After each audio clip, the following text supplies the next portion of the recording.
예, 우리 그리스도인들에게 중요한 것이 있습니다. 우리가 이 세상을 살아가는 우리 그리스도인들에게 가장 중요한 것이 있다고 하면 믿음입니다. 근데 이 믿음이 중요함에도 불구하고 우리의 모습 속에서 가장 찾기 어려운 것도 믿음이라고 생각할 수가 있습니다. 우리는 흔히 나는 하나님을 믿습니다 이렇게 고백을 합니다.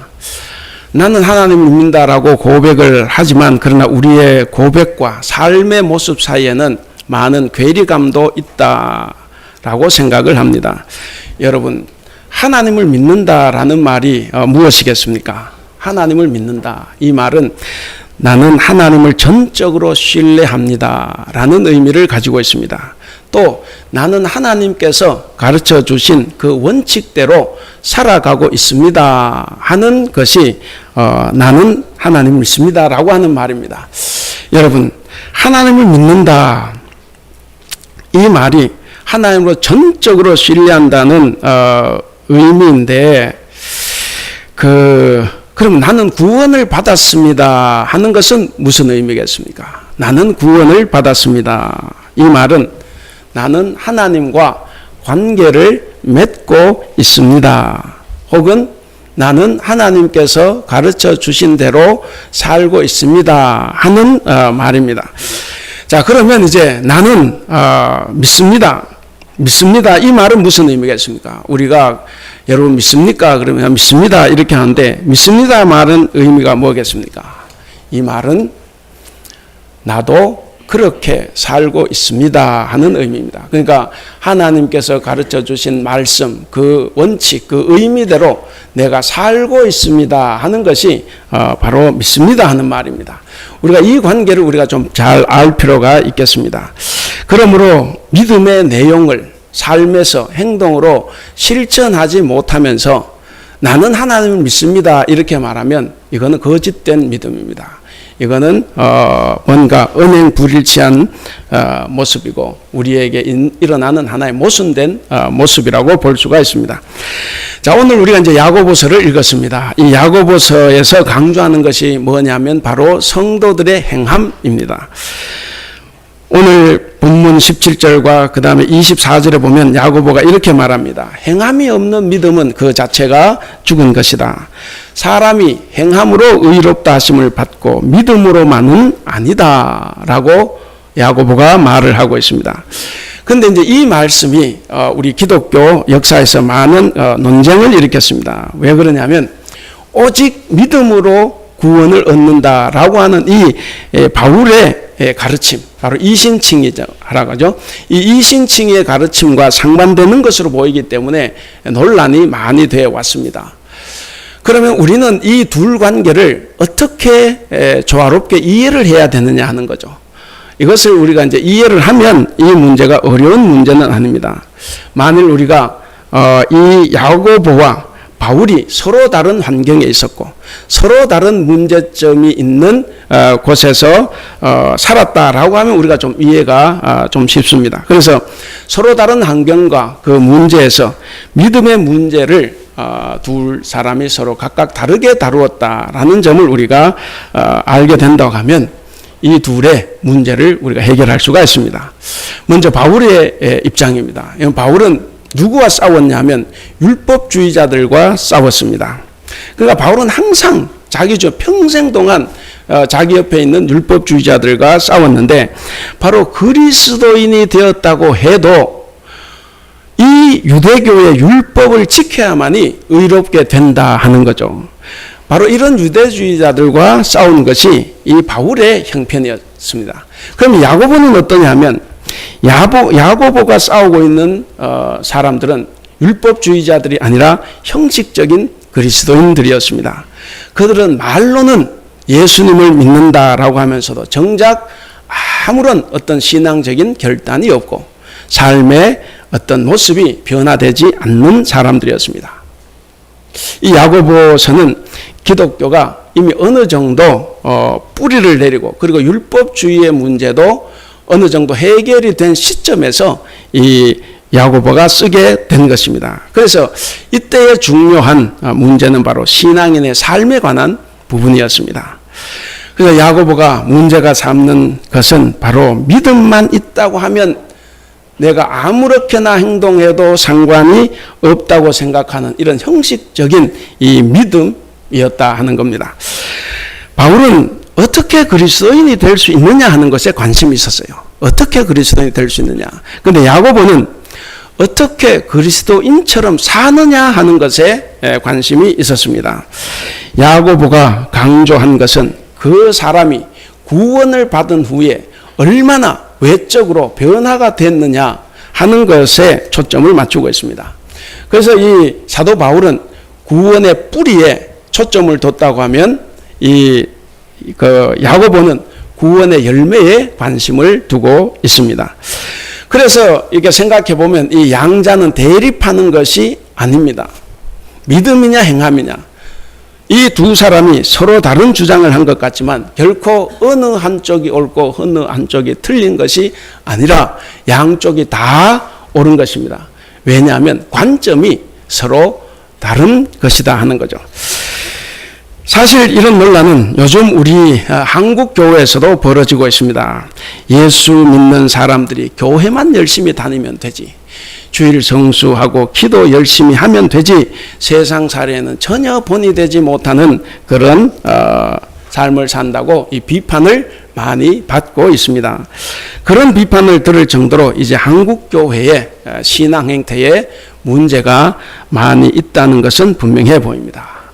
그렇다면 이 초기 교회, 우리가 보통 초대교회라고 하는데 이 초기 교회에서는 믿음과 행위에 대해서 어떤 논란이 벌어지고 있었을까?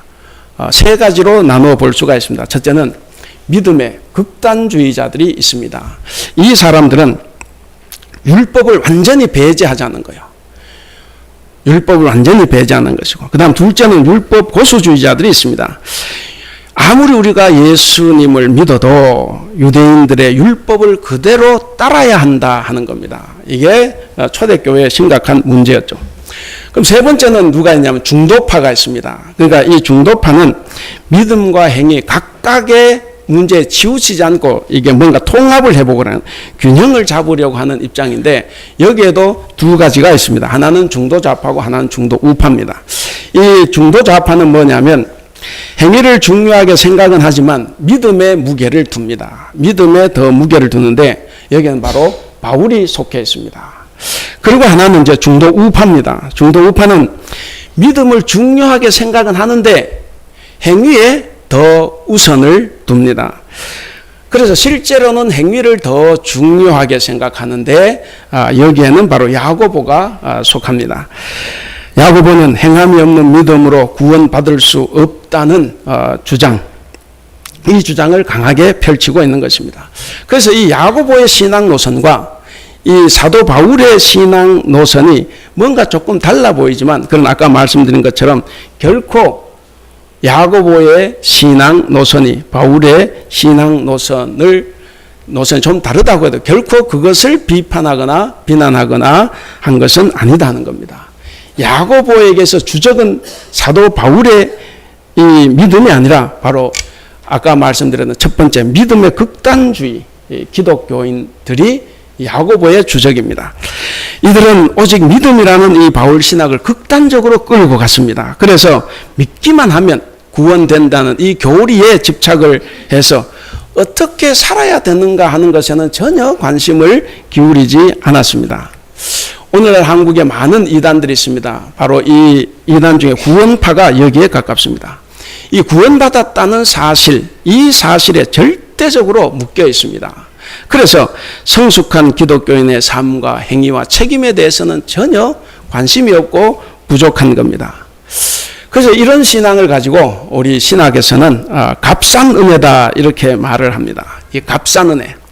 이 값싼 은혜는 신앙이 종교 의식에만 빠져서 세상에 대한 어떤 책임 의식도 없고 책임지는 삶을 살지도 않는 그런 것을 말합니다. 이런 값싼 은혜에 빠지면 세상이 아무리 잘못돼도, 교회가 아무리 잘못돼도, 내가 아무리 이기적이어도 예수님 믿고 구원받는 데는 아무런 지장이 없다고 하는 생각입니다. 여러분, 오늘날 우리 한국 개신교회를 보면 우리 한국 교회의 모습이 바로 이 값싼 은혜에 잘 어울린다고 생각을 합니다. 예수님 믿는 것이 단순히 죽어 천당 가는 겁니다. 그래서 너 왜 예수님을 믿냐? 그러면 천당 가려고, 천국 가려고. 이게 유치원생들에게는 이게 좀 가능해요. 근데 어른이 됐는데도 너 왜 믿어? 근데 천당 가려고요. 이게 이제 우리가 이제 그 믿음이라는 것이 그렇게 가는 것이 바로 값싼 은혜다 하는 겁니다. 자본의 횡포도 있고 우리 사회 빈부격차의 문제도 있습니다. 요즘 남북 관계 문제가 좀 풀려가지만 남북 이 분단 체제의 어떤 문제도 있습니다. 뭐 여러 가지 문제들이 많아요. 그런데 한국 교회는 입을 꾹 다물고 있습니다. 여러분, 사회가 돌아가는 것에 어떤 관심도 없고 그 상태에서 내 모습이 겉으로는 신앙의 열정이 불붙고 뜨거운 것처럼 보여도 여러분, 자기 일에만 관심이 있고 세상살이에 무관심하면 그 신앙은 결국 헛된 것입니다. 그 신앙은 실제로는 공허한 것이고 값싼 은혜의 한 전형이라고 볼 수가 있습니다. 그래서 야고보가 2장 14절 본문 14절에서 말합니다. 그런 믿음으로 과연 너희가 구원 얻을 수 있겠느냐 하는 것입니다. 또한 이 야고보서는 믿음으로 구원받았다고 하면서도 정작 행위에서는 그 믿음을 전혀 보여주지 못하는 현실을 꼬집은 책입니다. 이런 외침이 오늘 우리에게도 또 우리의 상황과 정확히 일치하는 부분이 있다 생각을 합니다. 오늘 우리 한국 사회에 믿는 사람은 많습니다. 그런데 믿는 사람한테 말을 하지 않아도 저 사람이 그리스도인이다 라고 풍기는 사람이 적다 하는 것입니다. 내가 그리스도인입니다 라고 말을 해야 사람들이 알 수 있는 건데 이건 우리에게 뭔가 문제가 좀 있지 않나 생각을 해봅니다. 이제 우리는 누군가 하는 말을 듣지 않고 그가 하는 행동을 봐야 됩니다. 구원이 하나님의 은혜에 달려있다는 이 가르침을 너무나 신봉한 나머지 우리 삶이 갈수록 그리스도의 향기를 잃어버려 가고 있습니다. 오히려 세상의 악취만 우리에게 풍기고 있는데 이것은 바로 주님을 모독하는 일입니다. 오늘 우리 한국 사회를 보면 우리 한국 교회를 보면 참 안타까운 부분들이 많습니다. 오늘이 성령 강림절후 16번째 주일입니다. 오늘 이 주일에 주어진 이 본문이 바로 믿음은 열심인데 생활은 그렇지 못한 오늘 우리들에게 많은 도전을 줍니다. 여러분, 믿음은 생활화돼야 됩니다. 믿음의 생활화, 그리고 생활로 승화된 이 믿음을 위해서 우리가 어떻게 살아가야 하는가 하는 것을 오늘 본문 말씀을 통해서 함께 살펴보면서 은혜를 나누고자 합니다. 자, 먼저는 1절에서 4절입니다. 거기 보면 사람을 차별해서 대우하지 말라라고 지적하고 있습니다. 그러면서 그 예를 들죠. 2절, 3절, 4절에서 예를 드는데 자, 그리스도인이 많이 모이는 장소, 이건 교회라고 생각하면 됩니다. 교회에 금가락지를 끼고 화려한 옷을 입고 오는 사람과 그리고 남루한 옷을 입고 오는 가난한 사람이 있습니다. 화려한 옷을 입고 오는 사람은 특별석으로 안내가 되고 그리고 특별한 자리에 앉혀서 특별하게 소개를 해줍니다.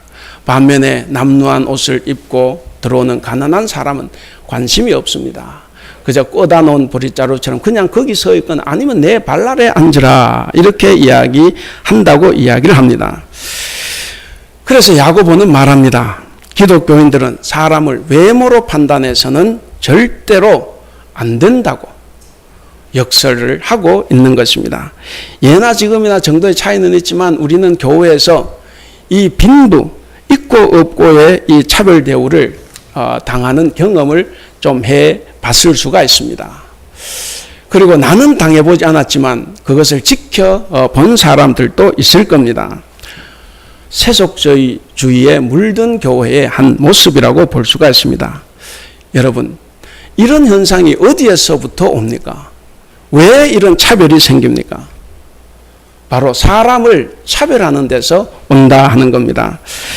이러한 교회, 이러한 성도들은 예수님께서 어떻게 살아가셨느냐, 예수님께서 무엇을 가르쳐 주셨느냐 하는 것을 우리가 한번 돌아보면 우리가 이 문제를 좀 해결할 수가 있습니다. 예수님은 어느 가정에서 태어났습니까?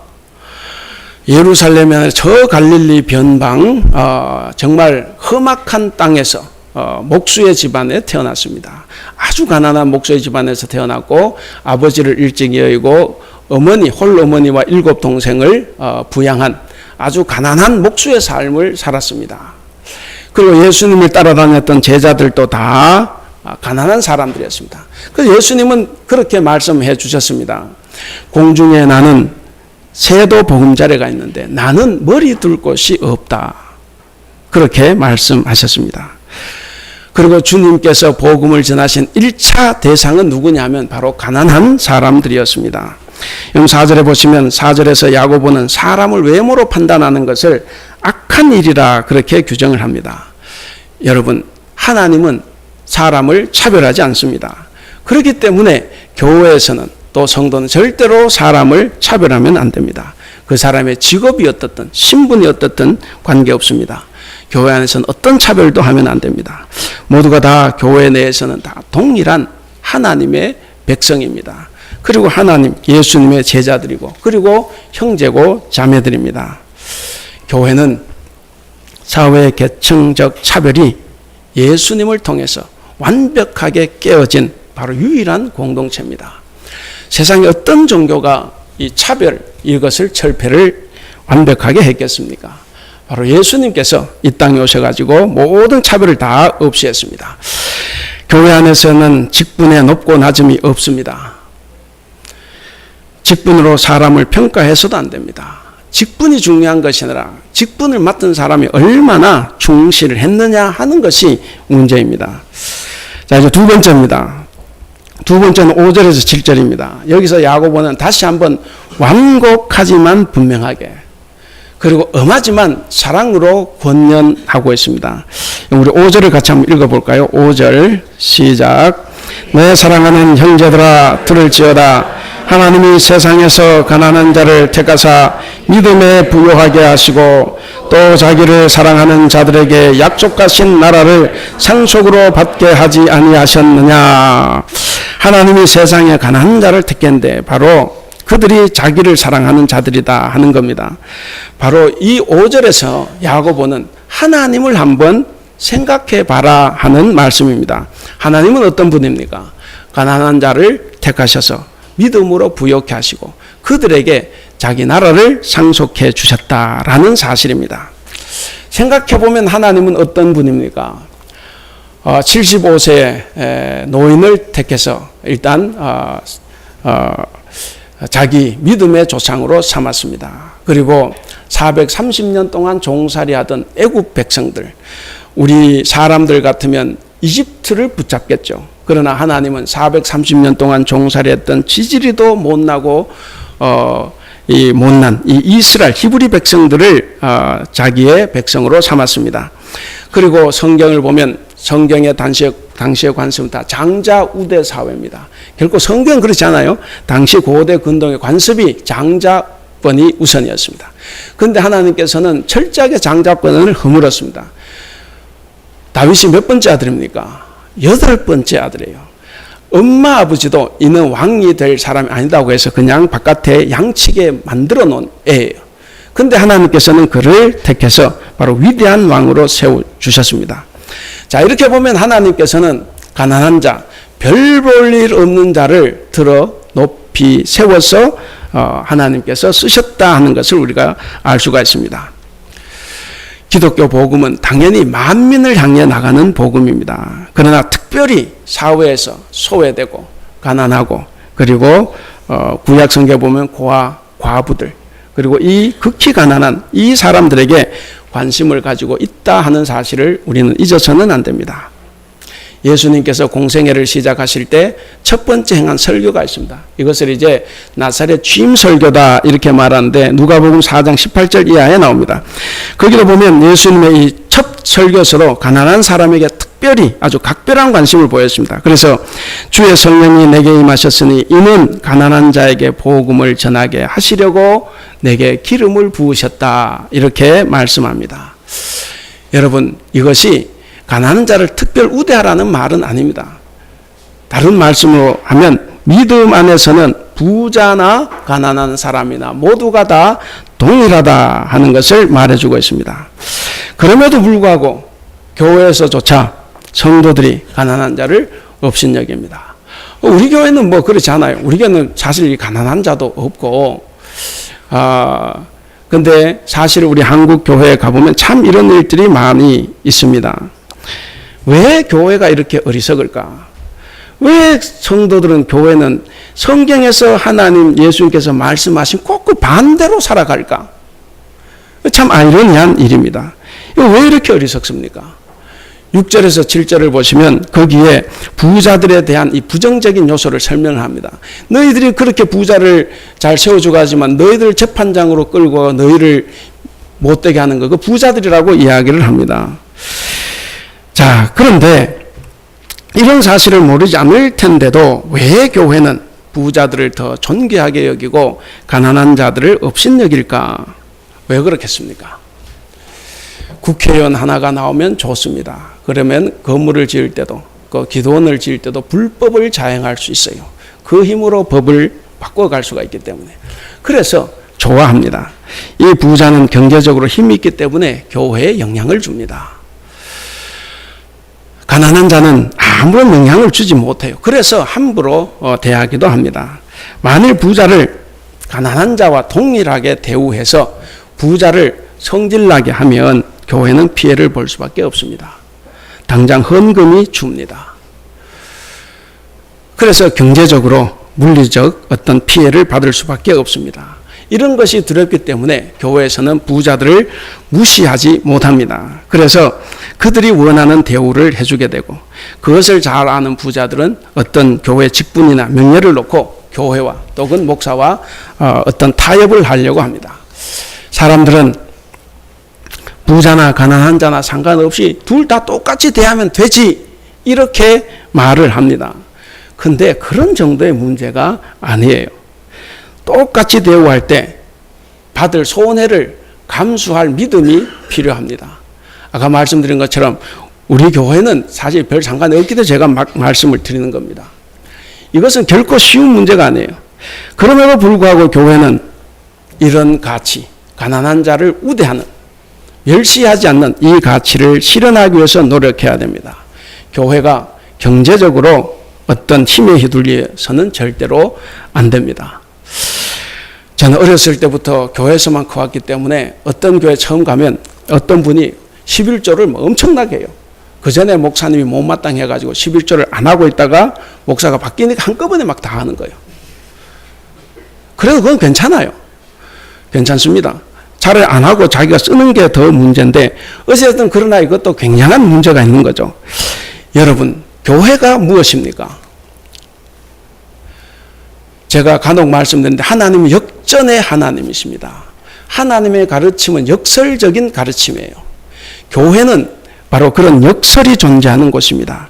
세상에서 부자는, 회장님은, 사장님은, 지사장님은 높은 분들입니다. 그들은 식사할 때도 높은 자리에서 섬김을 받으면서 식사를 합니다. 근데 교회 오면 어떻게 됩니까? 다 똑같아요. 저 사람이 회장인지 사장인지 부장인지 차장인지 알 수가 없습니다. 교회는 다 같은 자리에서 남이 쭈그리고 앉았으면 그 사람도 쭈그리고 앉아서 밥을 먹는 것이에요. 그것이 좋은 곳입니다. 이것이 천국의 모습입니다. 교회는 어떤 곳이냐면 천국을 미리 한번 경험해 보고 맛보는 곳, 이것이 바로 교회입니다. 세 번째로 8절에서 10절입니다. 하나님은 형제차별을 금하고 성경 최고의 법인 이 이웃사랑을 명령하고 있습니다. 야고보서 오늘 읽은 본문 8절, 야고보가 그 성경 최고의 법이다 그런데 이 법은 레위기 19장 18절에 나오는 말씀입니다. 레위기 19장 18절을 보면 원수를 갚지 말며 동포를 원망하지 말며 내 이웃 사랑하기를 내 자신과 같이 사랑하라. 나는 여호와니라. 예수님도 이 말씀을 성경의 대강령으로 삼았습니다. 우리가 잘 아는 마태복음 7장 12절을 보시면 그러므로 무엇이든지 남에게 대접을 받고자 하는 대로 너희도 남을 대접하라. 이것이 율법이요 선지자다 이렇게 말합니다. 그래서 율법이요 선지자다 이 말은 예수님 당시에는 성경이 율법서와 예언서 두 가지밖에 없었어요. 당연히 신약 성경 없었겠죠. 그러니까 이 율법 또한 선지자다. 이 말은 성경 전체의 가르침이 그렇다 하는 말씀입니다. 또 요한복음 13장 34절에서도 말씀하십니다. 새 계명을 너희에게 주노니 서로 사랑하라. 내가 너희를 사랑한 것 같이 너희도 서로 사랑하라. 이웃 사랑이야말로 하나님의 뜻과 예수 그리스도의 가르침을 완성하는 행동입니다. 이러한 사랑을 우리가 실천한다면 결코 사람을 차별하는 일은 없을 것입니다. 사람을 외모로 차별하는 것, 이것은 구약 성경에서도 금하고 있습니다. 그래서 이 성경 최고의 법을 이 야고보는 이웃 사랑이다 그렇게 이야기했습니다. 그래서 사람을 외모로 차별하면 바로 성경 최고의 법을 어기게 된 범하는 바로 범법자로 낙인 찍힌다 하는 것을 거기서 말씀해 주고 있습니다. 그러면서 그런 이야기를 합니다.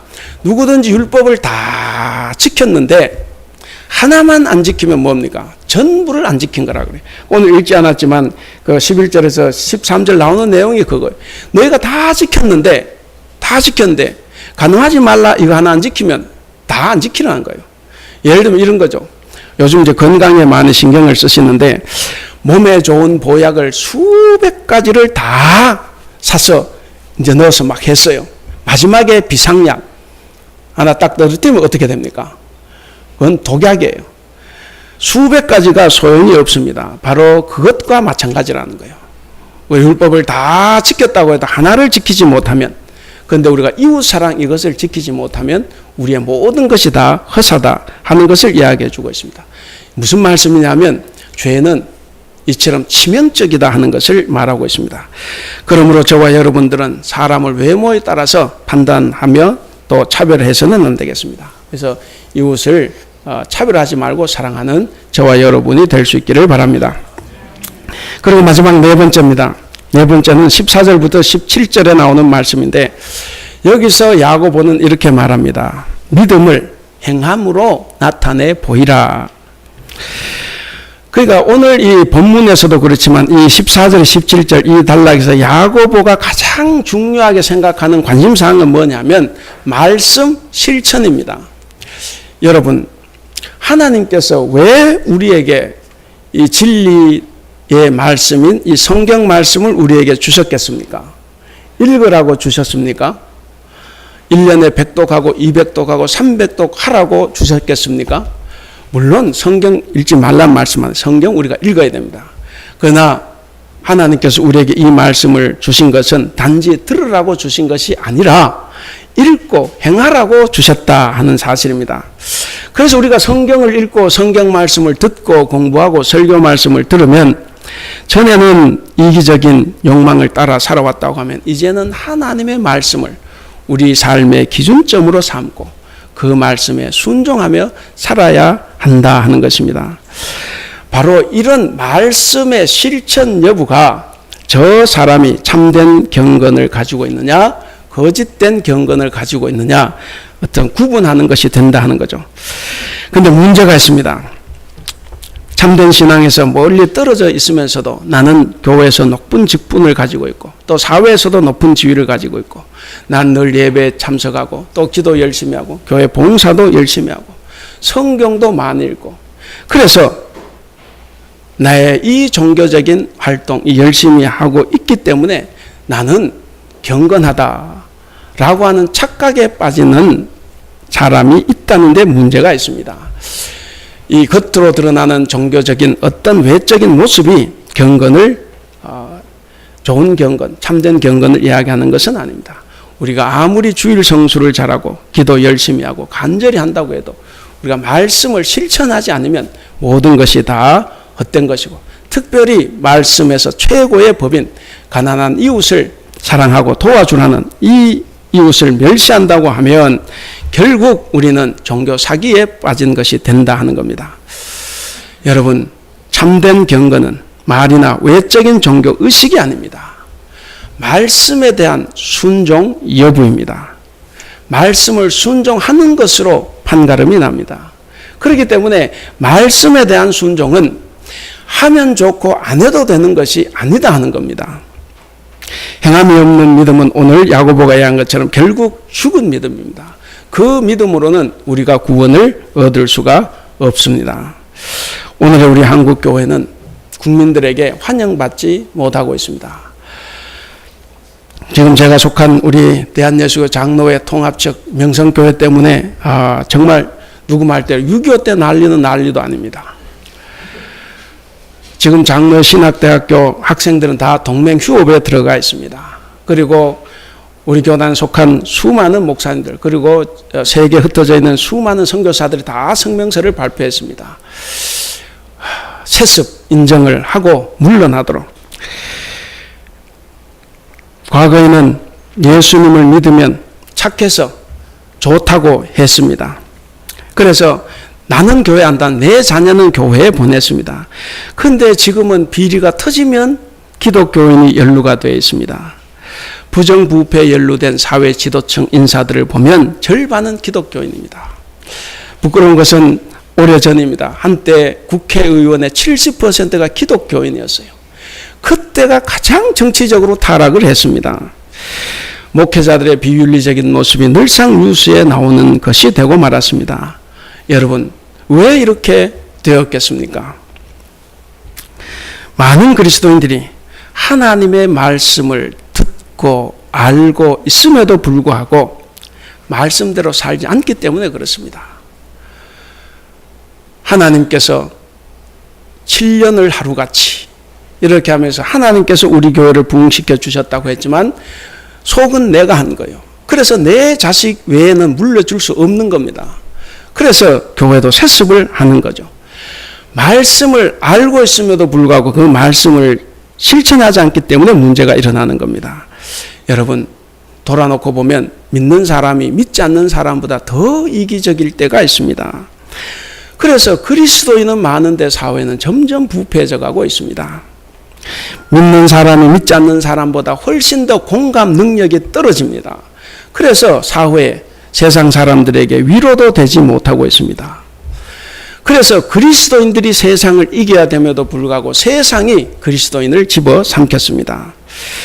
여러분, 나는 그리스도인입니다 라고 세상에 나가서 말하기가 참으로 부끄럽기 짝이 없는 것이 오늘 우리 대한민국의 현실입니다.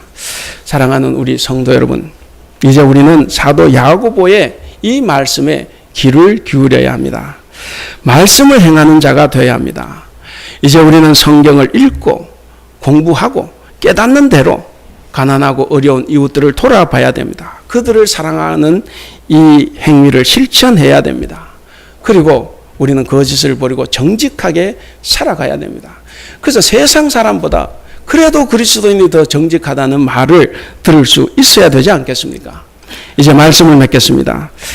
야고보는 행함이 없이 입술로만 믿음을 고백하는 사람들에게 강력하게 경고하고 있습니다. 오늘 우리는 이 하나님의 말씀이라는 이 거울 앞에서 우리 자신들을 한번 비춰봐야 되겠습니다. 성경에 우리의 모습을 비춰보면 우리의 모습이 어떻겠습니까? 아, 나는 정말 훌륭하다. 나는 신앙생활 잘하고 있다. 이렇게 느끼면 안 돼요. 성경 말씀을 읽을 때마다, 성경 이야기를 들을 때마다, 설교 말씀을 들을 때마다 내가 죄인이구나 하는 것을 느껴야 됩니다. 나의 이 부끄러운 모습이 드러나야 됩니다. 일그러지고 망가지고 때가 묻을 대로 묻어있는 내 모습이 보일 것입니다. 나가서 성경에 비춰본 우리 교회의 모습은 어떻겠습니까? 역시 우리 교회의 모습, 차마 고개를 들기 어려울 만큼 부끄럽다 하는 것을 우리가 느끼고 봐야 됩니다. 그래야 우리에게 소망이 있습니다. 그래야 우리가 회개할 것이 있어요. 우리는 회개하고 돌아서는 것이 하나님의 사랑과 은혜를 입는 길입니다. 여러분, 하나님은 신실하신 분입니다. 만약 우리가 들은 말씀을 부단히 지켜서 행한다고 하면 하나님께서는 죽어있던 우리 믿음을 다시 세워주십니다. 그리고 우리의 삶을 다시 바르게 세워주시고 우리를 산 믿음으로 살아가게 합니다. 여러분, 오늘 제목이 뭡니까? 같이 읽어보겠습니다. 시작. 행함으로 믿음을 보이는 사람. 믿음은 입술로만 고백하는 것이 아닙니다. 그리고 그 믿음은 내가 종교 외적인 일들, 그러니까 예배 열심히 참석하고 기도 열심히 하고 교회 열심히 봉사하는 것으로 끝나는 것이 아니라는 겁니다. 제일 중요한 것은 그것도 하되 뭡니까? 말씀을 행동으로 옮기는 것입니다.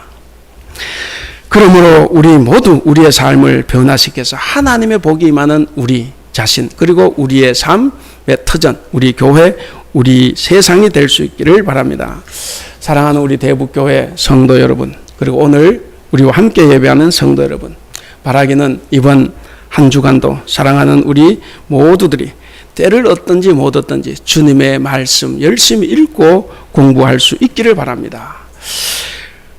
성경 공부에도 많이 참석할 수 있기를 바랍니다. 그래서 그 말씀을 반드시 삶에서 지킴으로써 세상의 위로가 되고, 그리고 세상을 이기는 그리스도인, 그리고 행함으로 우리의 믿음을 내보일 수 있는 그런 참 그리스도인으로 살아갈 수 있기를 주님의 이름으로 축원합니다. 이제 우리가 함께 같이 기도하겠습니다. 앞에 기도 제목을 참고해 주시기 바랍니다. 사람을 외모로 판단하여 차별하는 이 악한 마음을 품지 말고, 주께서 귀히 여기는 자들을 업신여기지도 말고 우리도 귀히 여기며 섬기게 할, 우리가 차별을 넘어 이웃사랑을 실천함으로써 하나님의 사랑을 완성하게 하도록, 믿고 있다고 하면서도 행함이 없는 죽은 믿음의 사람이 되지 않도록 우리가 살아있는 이웃사랑을 실천하고 가난한 사람들을 도와줌으로써 살아있는 믿음의 사람 될 수 있도록 해달라고 우리 함께 기도하겠습니다. 기도하겠습니다. 사랑이 많으신 우리 하나님 아버지, 주님의 거룩한 보혈로 구원받았음에도 불구하고 행함이 없는 믿음은 죽은 믿음이니 용서하여 주셔서 살아서 행동하고 움직이고 결실이 있는 산 믿음을 소유하기를 원합니다. 사랑이 많으신 우리 하나님, 우리는 그래도 부한자나 가난하고 차별하지 않는 그 유일한 마음을 가졌다고 생각해 왔습니다. 아니, 오히려 부한자를 차별하고 가난한 자를 더 섬기는 사랑의 마음을 가졌다고 생각했습니다. 그러나 오늘 주님의 말씀 앞에서 진짜 속마음을 보게 하심으로 사람들을 속으로 차별하고 있음을 깨닫게 하신 것을 감사합니다. 우리 교회도 부한 교회로, 사람들이 보기에 멋있는 교회로, 부를 이루고 성공한 교회로, 부한 성도들을 소유한 교회에 대한 욕망이 우리 안에 있음을 보게 하심을 감사합니다. 하나님, 이런 교만하고 이중적인 마음을 품고 있는 우리를 용서하여 주시옵소서. 이런 생각이 얼마나 잘못된가 하는 이 죄를 깨달을 수 있는 마음을 우리에게 허락하여 주시옵소서. 죄를 회개할 수 있는 마음을 주시옵소서. 나의 이기적인 강구를 위해서는 눈물을 뿌리며 간절한데도 남을 차별대한 우리 자신의 죄를 회개하는 데는 냉랭합니다. 하나님, 우리의 죄를 회개하오니 용서하여 주시옵소서. 행함이 없는 믿음은 죽은 믿음이라고 하셨는데 우리는 듣기만 했지 행하지 않았습니다. 사랑을 베풀지 못하고 지적하고 남을 무함하고 없인 여기는 죄를 저질렀습니다. 우리가 하나님께서 명하신 이웃사랑을 실천하지 못한 것을 용서하여 주시옵소서. 교만하게 머리를 세우고 남의 단점만을 지적하는 부정적인 마음이 아니라 장점을 먼저 발견하는 긍정적인 마음으로 살아가는 우리들이 될 수 있도록 주님 도와주시옵소서. 아주 작은 것이라도 내 생각과 고집으로 평가하고 무시하고 업신여긴 죄를 용서하여 주시옵소서. 예수 그리스도를 믿는 믿음의 종으로 사람들을 차별하지 않는 섬김의 종이 되게 하시고, 가난한 자를 택하셔서 믿음의 부유한 자를 세우시는 주님의 능력이 우리와 우리 교회 안에 충만함으로 누구든지 주님의 사랑 안에서 차별당하지 않고 주님을 사랑하는 성도들로 세워지고 채워지는 교회가 될 수 있도록 우리 주님 도와주시옵소서. 사랑이 많으신 우리 하나님 아버지, 우리는 세상과 다른 존재입니다. 세상에 속해 있으나 시민권은 하늘에 있는 하늘 백성입니다. 부디 우리가 세상 속에 살고 있지만 세상과 구별된 가치관으로 살아갈 수 있도록 우리를 도와주시옵소서. 돈을 벌 때, 권력을 벌 때, 명예를 벌 때 세상 사람과 다르게 대할 수 있도록, 특별히 공동체 내에서 세상의 기준으로 사람을 대하지 않도록 우리를 도와주시옵소서. 우리의 마음을 온전히 주님께 맡김으로 남을 탓하지 않게 하시고 차별하지 않고 업신여기지 않게 하셔서 살아있는 믿음으로 살아가는 우리 교회, 우리 성도들 될 수 있도록 주님 도와주시옵소서.